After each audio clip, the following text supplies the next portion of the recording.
오늘은 우리가 사도행전 33번째 시간으로 복음을 전하니라 라는 제목으로 같이 말씀을 나누도록 하겠습니다. 지난 시간에 빌립이 사마리아 성에 들어가서 하나님의 말씀을 전했습니다. 그 말을 듣고 행하는 표적을 보고 한 마음으로 그가 하는 말을 따랐다 그랬습니다. 그리고 많은 귀신이 크게 소리를 지르며 쫓겨나가고 중풍병자와 못 걷는 사람들이 나음을 얻으며 근성에 큰 기쁨이 임했다 그랬어요. 하나님의 큰 기쁨이 그 성에 임하였는데 그 성 중에 시몬이라고 하는 마술사가 있어요. 그런데 오늘 본문에 보니까 그 사람은 9절 말씀에 자칭 큰 자라 그랬습니다. 자기 스스로가 자기를 굉장히 부풀려서 큰 자라 사람들한테 소개한 거예요.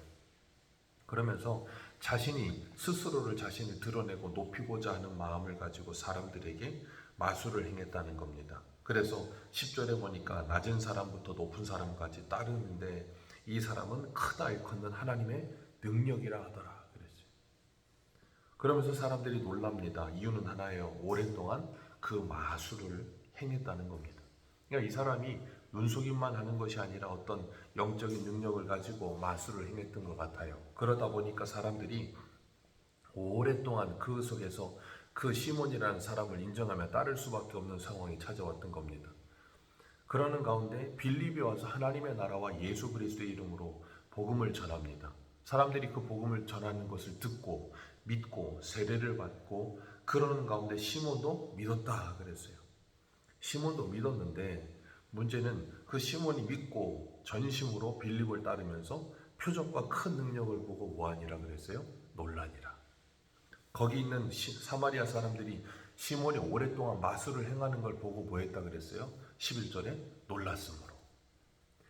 사람들이 시몬이 행하는 마술을 보고 놀랐습니다. 시몬은 빌립이 행하는 표적을 보고 큰 능력을 보고 놀랍니다. 그러니까 시몬에게는 항상 무엇이 집중이 되어 있겠어요? 표적과 큰 능력, 아니면 어떤 마술, 어떠한 신비한 능력이 나타나는 것을 놀랍게 여기지 하나님의 말씀을 놀랍게 여기는 사람이 아니었던 거예요. 말씀에 집중하는 사람이 아니라 표적과 능력에 집중하는 사람. 그게 바로 시몬이라는 사람이에요. 그러는 가운데 예루살렘에서 사도들에게 소문이 들린 겁니다. 저 사마리아에서도 복음을 듣고 하나님을 믿는 사람들이 나타나기 시작했다. 하나님의 말씀을 받았다. 그러자 이 예루살렘 교회에서 베드로 요한을 파송하는 겁니다. 가서 실태 조사를 해보고 확인을 해보라는 거예요. 어떻게 사마리아에서 아직까지 그런 생각이 이들에게는 있었던 거예요. 그런데 요한과 베드로가 내려와서 그들을 보니 그들이 어떻게 해요? 정말로 예수를 믿은 거예요. 그런데 아직 한 사람도 성령을 받지 못했더라 그랬습니다. 그리고 그들이 안수하여 기도하니 그들이 다 성령을 받았다 그랬어요. 그러니까 이런 부분을 가지고 이제 우리가 잘못된 생각을 갖게 되면 예수 믿는 것과 성령을 받는 것은 절 별개인 것처럼 생각을 하게 되는 일이 일어나게 돼요. 그래서 이 서울의 어떤 큰 교회에서는 이것을 가지고 이제 예수를 믿지만 성령 세례를 받아야 된다 그렇게 말을 하는데 이건 그것과 별개의 문제입니다. 초대교회에 한정된 일이었고 이 일로 인해서 우리가 잊지 말아야 될 건 뒤에 가면 고넬료의 집에서는 사도 이 베드로가 복음을 전하는 일로 인하여 그들이 뭐예요? 성령을 받게 돼요. 하나님의 말씀을 들으면서. 그렇기 때문에 잊지 말아야 될 것은 예수 그리스도를 진실로 믿으면 예수를 믿음과 동시에 뭘 받게 되는 겁니까? 성령을 받는 겁니다. 왜요?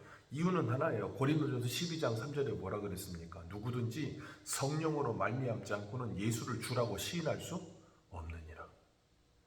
그러니까 우리가 어떤 성령의 능력이 나타나는 것 아니면 성령의 어떤 권능이 나타나는 것 그런 건 성령 세례가 아닌 성령의 충만을 기도하는 거예요.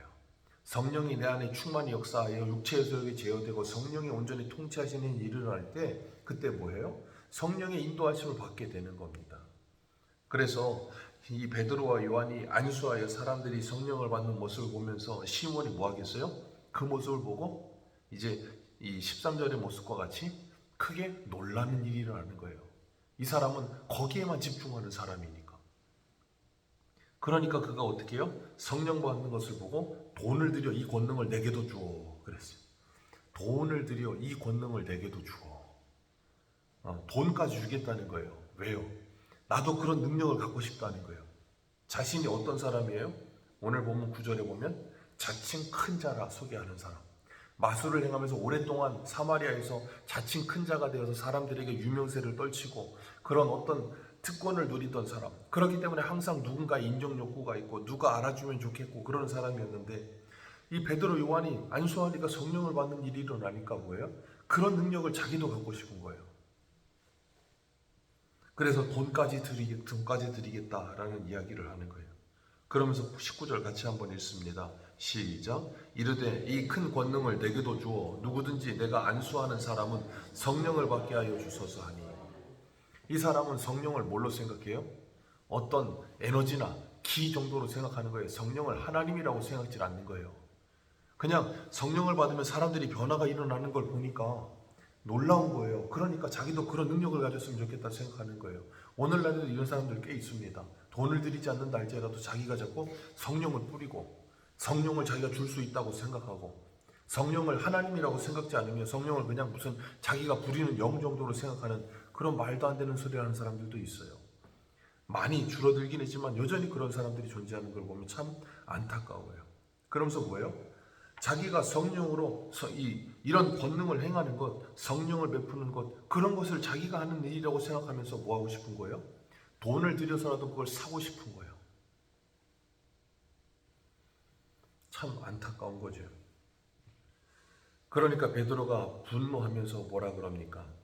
20절에 베드로가 이르되 내가 하나님의 선물을 돈 주고 살 줄로 생각하였느냐? 내 은과 내가 함께 망할지어다. 베드로가 저주에 가까운 심판의 말씀을 합니다. 내 은과 함께 네가 망할지어다. 네가 하나님의 능력을 돈 주고 살 줄로 생각했느냐? 하나님의 선물을 돈 주고 살 줄로 생각했느냐? 다시 바꿔 말하면 하나님의 일은 돈으로 하는 일이 아니라는 거예요. 그런데 그걸 하나님의 일을 돈으로 한다고 착각을 하는 거예요. 그 앞에 처음 잘못된 이 하나님께 헌금을 하다가 죽은 사람이 누구예요? 아나니아와 삽비라. 하나님의 일을 돈으로 하는 줄 아는 사람들, 그들을 뭐라 그래요? 베드로가 은과 함께 네가 망할지어다. 이 시몬이라는 단어가 이 성직 매매라는 단어가 여기서 나왔어요. 그래서 영어에 시몬이라는 단어가 나오는데 시몬과 머니라는 단어가 합성어돼서 시몬이라는 단어라고 해서 성직 매매라는 단어가 나왔어요. 돈 주고 그걸 살 거라고 생각하는 거예요. 오늘날도 그런 생각? 이런 자기가 무슨 이런 권능을 받겠다 그건 아니라 할지라도 성직매매는 아니라 할지라도 사람들이 직분을 받으면서 교회에서 돈을 하는 이런 일들, 그런 잘못된 관습들은 우리 한국교회에서 많이 줄어들었지만 여전히 남아있는 것이 있어요. 그런 것들은 사라져야 돼요. 돈을 주고 뭔가를 한다라는 생각 자체를 버려야 돼요. 내가 하나님의 은혜로 직분을 맡은 것 자체를 감사하여 하는 것은 아무 문제가 없지만 그걸 교회에서 뭘 지정하고 어떻게 하는, 그건 절대 옳지 않은 방법입니다. 시몬은 예수 그리스도의 복음을 믿는 것이 아니라 표적과 큰 능력을 믿는 사람이에요. 여전히 거기에 사로잡혀 있고 여전히 그걸 따라다니고 있고, 그래서 이 시몬이라고 하는 사람은 초대교회 가장 큰 이단이었던 영재주에 속한 사람이 된다 그래요. 돈을 주고 자기의 직분을 사려 하고 성령의 권능을 사려고 하는 그런 잘못된 생각에 사로잡혀 있던 그에게 베드로가 무서운 심판의 메시지를 전하며 은과 함께 네가 망할지어다 그러면서 베드로가 이야기를 해요. 21절 하나님 앞에서 내 마음이 바르지 못하니, 너의 마음이 바르지 못하니 너는 이 도에 관계도 없고 분기도 없느니라. 정말로 무섭게 이야기합니다. 관계도 없고 분기도 없느니라. 너는 하나님께 마음이 바르지 못하다. 사람은 외모를 보지만 하나님은 중심을 보십니다. 하나님은 이 시몬의 중심을 보시는 거예요. 그러면서 네 속에 악독이 가득하니 그 악독과 불의에 메인바 되어 있다. 그러니 뭐 하라는 거예요? 회개하라는 거예요. 우리가 잊지 말아야 될 것, 시몬이 이 말을 듣고 회개한다면 그는 하나님 앞에 용서함을 받을까요? 못 받을까요? 당연히 받죠. 그가 정말로 이 말을 듣고 정말로 22절의 말씀처럼 회개하고 주께 기도하면 하나님께서 그 마음에 품은 것들을 사하여 주시고 용서해 주실 수 있는 분이세요. 근데 회개하지 않는다면 그는 그 은과 함께 망하는 인생이 되는 겁니다. 그렇기 때문에 베드로가 전한 이 심판의 메시지와 같은 무서운 이 말씀이 20절의 이 말씀이 시몬에게 들려서 그가 정말로 회개한다면 이 베드로의 이 말은 시몬에게 뭐가 되겠어요? 복음이 되는 겁니다. 잘 들으셔야 되는 거예요. 20절의 말씀은 우리가 듣기에도 이건 저주의 말이지 복음이 아니라고요. 근데 이 저주의 말을 들은 사람이 그 말을 듣고 마음에 찔려 회개하여 주께 돌이키면 그 사람에게만큼은 이 말씀이 뭐가 돼요? 복음이 되는 거예요. 그래서 우리가 예레미야에 보면 예레미야 선지자가 전하는 그 메시지를 들은 사람들이 그걸 뭘로 들었다 그랬어요? 욕으로 들었다 그랬어요. 왜요? 그 귀가 할례를 받지 못함으로. 욕으로 들리는 이유가 뭐였어요? 우리 예레미야 1장 10절 같이 한번 보겠습니다. 예레미야 1장 10절입니다.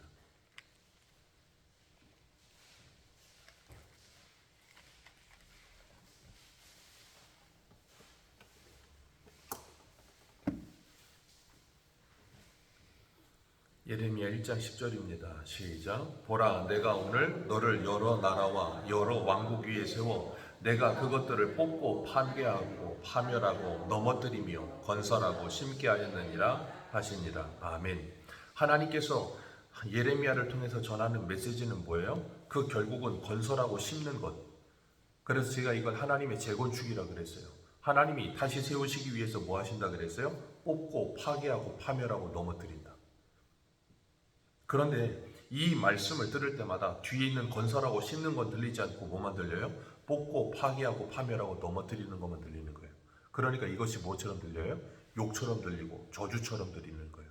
그래서 거친 돌, 부딪히는 반석이 되는 겁니다. 그런데 하나님의 성령이 임하면, 그래서 하나님의 은혜를 받으면 이 말씀이 어떻게 들려요?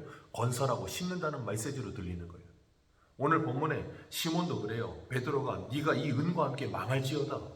너는 하나님 앞에 마음이 바르지 못하고 네 안에는 악독과 그리고 불의에 매인바 되어 있다라고 하는 이런 말도 안 되게 무서운 말씀을 계속 전할 때 예레미야가 1장 10절에 말한 것처럼 뽑고 파괴하고 넘어뜨리고 그 말씀으로 들리는 거예요. 근데 그 뒤에 건설하고 심을 것이라는 말씀이 뭐예요? 네가 회개하면 그리고 주께 기도하면 마음에 품은 것을 사하여 주시리라. 이게 바른 복음의 선포입니다. 우리는 복음을 자꾸 어떻게 생각하는가 하면 하나님이 구원해 주십니다. 예수 그리스도를 믿으면 구원받습니다. 거기에만 초점이 가 있는데 복음은 이 앞에 있는 그 죄에 대하여 무섭게 심판과 그 죄에 대한 저주의 메시지를 던짐과 함께 거기에서 구원받을 수 있는 길이 있다는 걸 알려주는 게 복음이에요. 근데 우리는 복음을 자꾸 좋은 소식이라고 하니까 앞에 하나님의 심판과 저주의 말씀은 없고 뒤에 구원 메시지만이 복음이라고 착각하는 거예요. 그러니까 어떻게 돼요? 오늘날 사람들이 교회는 다닙니다. 그런데 문제는 뭐냐면 자기가 어떤 죄인인지를 몰라요. 어떤 죄인인지는 모르고 그냥 예수 믿으면 복받고 구원받는다고 하니까 교회를 다니는 거예요. 그러면서 앞에 있는 자신이 어떤 죄를 지어서 어떻게 심판을 받을 수밖에 없는 존재에서 구원받았는지를 모르니까 그 복음에 대한 감사함과 하나님의 은혜에 대한 감격이 없는 거예요. 그래서 율법은 갈라디아서에 뭐라 그랬습니까? 우리를 그리스도에게로 인도하는 몽학 선생이라 그랬어요. 율법은 로마서 3장에 뭐라 그랬습니까? 우리의 죄를 깨닫게 할 뿐입니다. 그러니까 우리는 율법을 통해서 우리의 죄가 계속해서 드러나고 우리의 죄가 계속해서 깨달아져야 돼요. 그래서 내가 얼마나 큰 죄인인지가 확실해져야 날마다 그것이 발견되어야 우리가 누구에게로 가요? 예수 그리스도에게로 가고요. 우리가 회개하게 되는 일이 일어나는 거예요. 회개라는 건 내가 나의 죄를 인정할 때 회개가 시작되는 겁니다. 내가 이 큰 죄를 가졌다는 것이 인정이 되지 않으면 회개는 시작도 되지 않아요. 그냥 반성은 되지만 회개는 되지 않습니다. 그래서 회개는 성령께서 그 마음의 죄를 깨닫게 하실 때 회개가 시작되는 거예요. 그리고 24절 말씀에 보면 그가 뭐라 그래요? 시몬이 24절 같이 한번 읽습니다. 시작. 시몬이 대답하여 이르되 나를 위하여 주께 기도하여 말한 것이 하나도 내게 임하지 않게 하소서 하니라.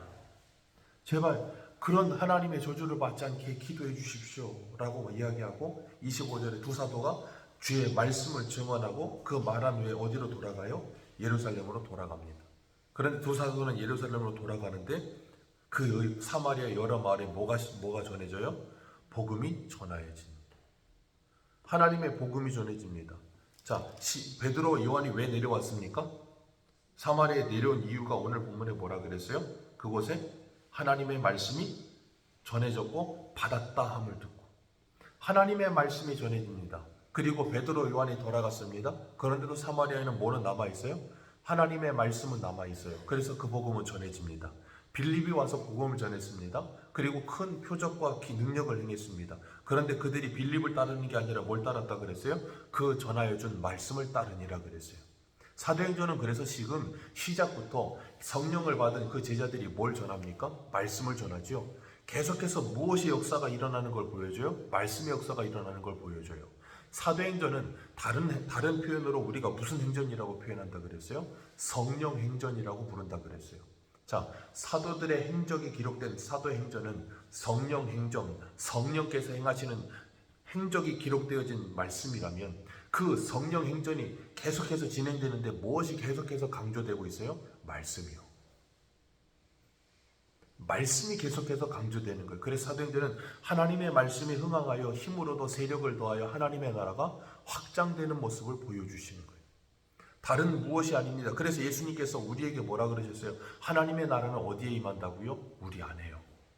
여기저기가 아니고 우리 안에. 어떻게 해요? 하나님의 말씀을 듣고 믿는 사람 안에 그 말씀의 씨앗이 심기어져서 그 말씀의 씨앗이 열매를 맺는 역사가 일어나게 하는 거. 그게 뭐예요? 하나님의 나라.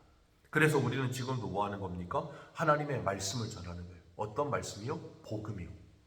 예수 믿고 구원받는다. 그것과 함께 회개하라. 그것이 함께 가는 말씀.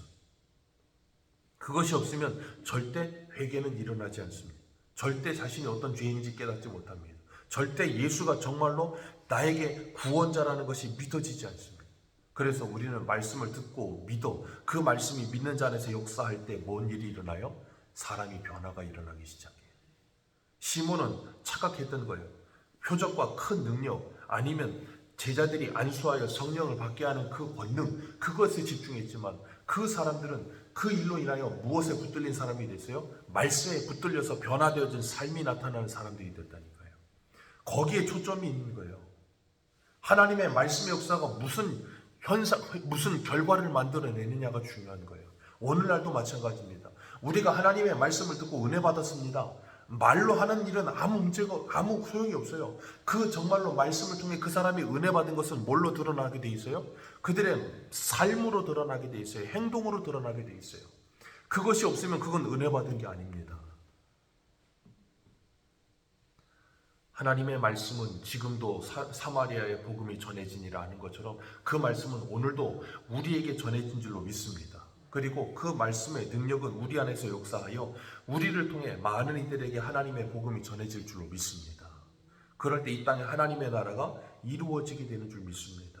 여전히 우리 안에 악함과 악독과 그리고 불의에 매인바되어 있는 모습들이 있다면 회개할 때 주님께서 우리를 용서하시고 돌이키시며 하나님께서 우리에게 하나님의 복음을 심어주셔서 그 복음으로 말미암아 우리 주변에 있는 사람들이 하나님의 나라를 우리를 통해 보게 되는 놀라운 역사가 일어나게 하실 줄 믿습니다.